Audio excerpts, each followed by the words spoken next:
Assalamualaikum warahmatullahi wabarakatuh.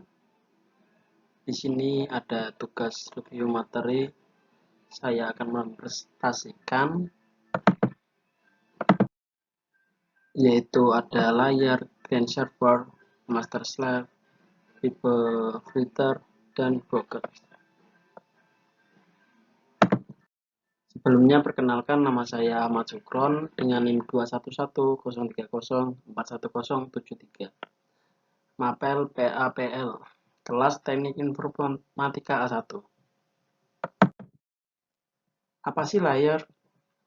Ini yang pertama. Layar atau yang disebut OSI layar merujuk pada Open System Interconnection atau yang disebut model, yang merupakan sebuah konsep yang digunakan untuk menggambarkan cara komunikasi data berlangsung dalam jaringan komputer.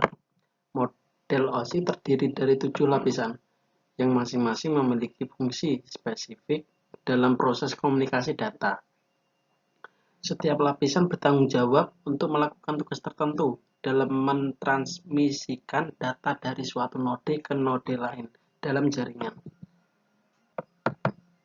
Dengan adanya model OSI, proses komunikasi data dapat dipecah menjadi bagian yang lebih kecil dan terorganisir dengan baik, sehingga memudahkan pengembang dan pemelihara dan pemecah masalah dalam jaringan komputer. Lanjut. Mengapa model OSI layar penting?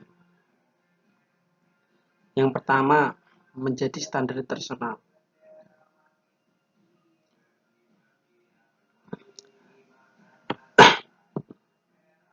Hal ini memungkinkan berbagai vendor dan organisasi untuk mengembangkan perangkat keras dan perangkat lunak yang kompatibel dengan standar yang sama. B. Memudahkan pemecahan masalah. Pemecahan masalah. Setiap lapisan memiliki tanggung jawab yang jelas sehingga memudahkan dalam bentuk menentukan sumber masalah dan melakukan perbaikan. Yang ketiga, C. Meningkatkan interoperabilitas antar perangkat.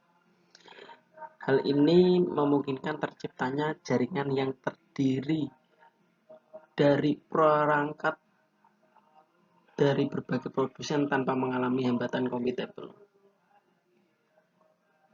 Yang keempat, memberikan panduan dalam pengembangan protokol komunikasi. Lanjut, kelebihan dan kekurangannya. Untuk kelebihannya, 1. Pemisahan fungsi untuk fokus pada tugas masing-masing lapisan. 2. Meningkatkan interoperabilitas antar perangkat dari sebagai vendor. 3. Memudahkan pengembang protokol komunikasi. Untuk kekurangannya kompleksitas model layar yang terdiri dari 7 lapisan, terutama bagi pengguna yang baru mempelajari konsep jaringan komputer. Memahami fungsi dan interaksi antar lapisan memerlukan pemahaman yang mendalam.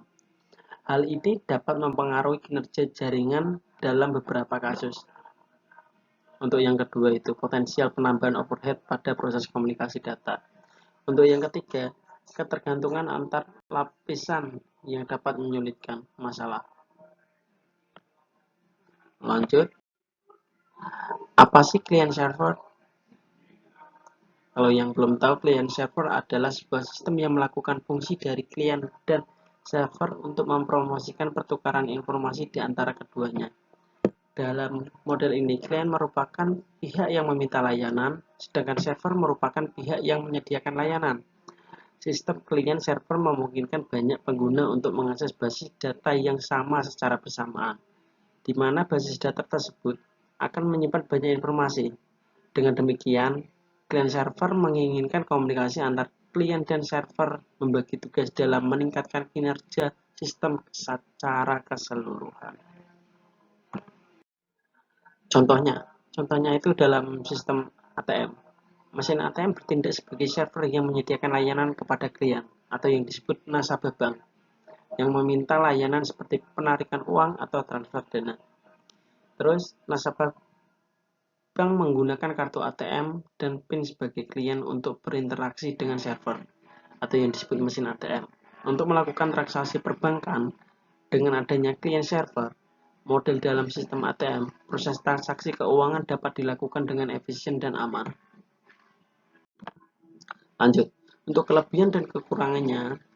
Untuk kelebihan, 1. Pembagian tugas untuk kinerja sistem yang cepat. Yang kedua, akses bersama ke basis data. Yang ketiga, tingkat keamanan yang lebih tinggi. Untuk kekurangan ini biaya implementasi dan pemeliharaan sangat mahal. Yang kedua, kompleksitas pengelolaan sistem.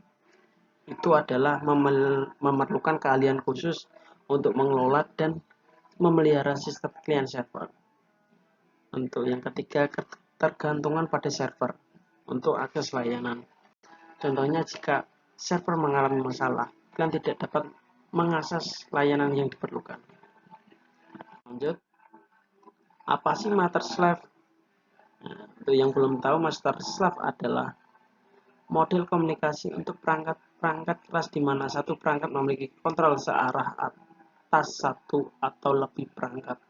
Ini sering digunakan dalam ruang perangkat keras elektronik di mana suatu perangkat bertindak sebagai pengontrol sedangkan perangkat lain adalah yang dikendalikan.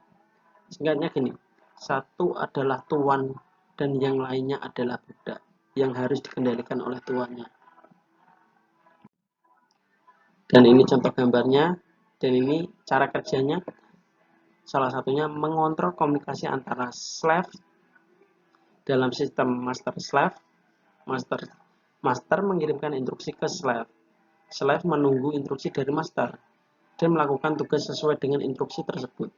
Begitu slave menyelesaikan tugasnya, ia memberitahu master yang kemudian mengirimkan tugas selanjutnya. Hal ini terus berulang hingga seluruh tugas selesai. Untuk kelebihan dan kekurangannya. Untuk kelebihannya itu yang pertama lebih efisien dalam mengontrol banyak perangkat.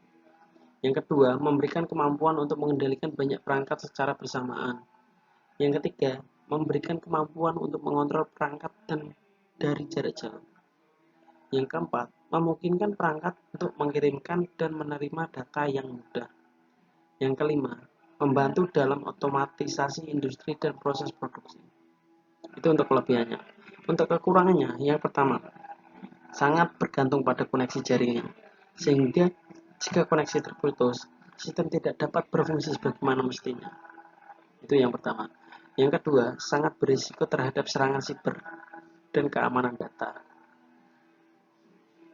3. Mampu mengontrol banyak perangkat pada saat yang bersamaan, dapat membuat sistem menjadi lambat dan tidak responsif.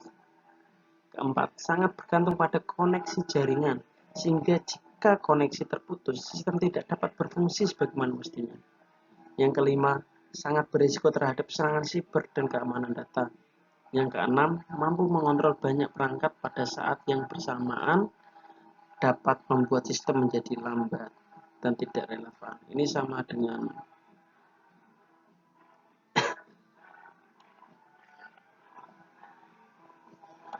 lanjut, people filter. Itu adalah memecah tugas yang melakukan pemrosesan kompleks menjadi serangkaian elemen terpisah yang dapat digunakan kembali. Melakukannya dapat meningkatkan performa, skalabilitas, dan penggunaan kembali dengan memungkinkan elemen tugas yang melakukan pemrosesan untuk disebarkan dan diskalakan secara independen. Untuk kelebihan dan kekurangannya, untuk kelebihan, 1. Mudah menambah filter dan mengurangi filter. Kedua, dapat membuat saluran sendiri dengan filter yang baru. Yang ketiga, filter tidak perlu menyimpan. Untuk kekurangannya, mudahnya overhead. Yang kedua, sulit menggunakan pola ini untuk sistem interaktif. Lanjut, yang terakhir ini broker. Apa itu broker? Broker adalah sebuah pola arsitektur yang digunakan untuk membangun sistem perangkat lunak terdistribusi. Sistem terdistribusi ini terdiri dari komponen-komponen yang terpisah dan dapat berinteraksi satu sama lain. Contoh penggunaan broker. Broker berperan sebagai distribusi event atau yang disebut peristiwa yang terjadi dalam sistem. Komponen lain yang berminat pada sistem tersebut dapat berlangganan subscribe, contohnya ke broker untuk menerima notifikasi. Untuk kesimpulannya, broker adalah alat yang berguna dalam mengoptimalkan pertukaran data di dalam sistem kamu, atau yang disebut menyediakan fasilitas. Salah satu contohnya gitulah.